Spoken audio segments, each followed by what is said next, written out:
পাশাপাশি নদিয়া শান্তিপুরের দিকে নজর রাখবো। গঙ্গায় ভাঙন অব্যাহত রয়েছে এখনো পর্যন্ত এবং 30 থেকে 32টি বাড়ি নিশ্চিহ্ন হয়ে গিয়েছে। সেই ছবি প্রথমে দেখুন। যাবেন না, রিস্ক নেবেন না।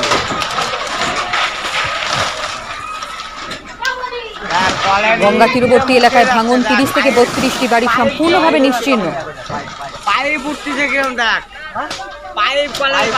পাইপ উঠছে না, পাইপ জায়গাতেই আছে, মাটি বসে যাচ্ছে।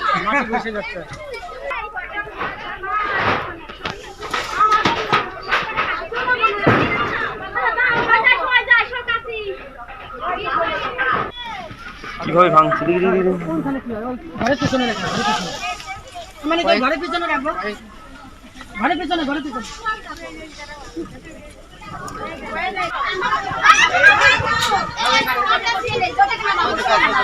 একদমই চলে যাবে।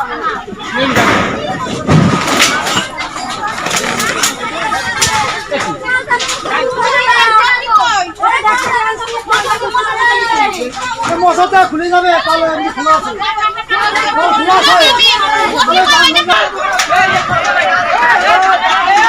এই মুহূর্তে কি পরিস্থিতি রয়েছে এবং প্রশাসনের তরফ থেকে আদৌ কি ব্যবস্থা গ্রহণ করা হয়েছে আমরা জানবো বিস্তারিত রঞ্জিতের কাছ থেকে। রঞ্জিত, দেখো, গত কয়েকদিন ধরে ভাগীরথী গঙ্গার জল চরম বিপদ সীমার উপর দিয়ে পড়ছে। পাশাপাশি শান্তিপুরে বিস্তীর্ণ এলাকাও প্লাবিত হয়েছিল, কিন্তু তার মধ্যে নতুন করে ভাঙনের প্রভাবে এলাকায় ব্যাপক ক্ষয়ক্ষতির পরিমাণ বেড়েছে।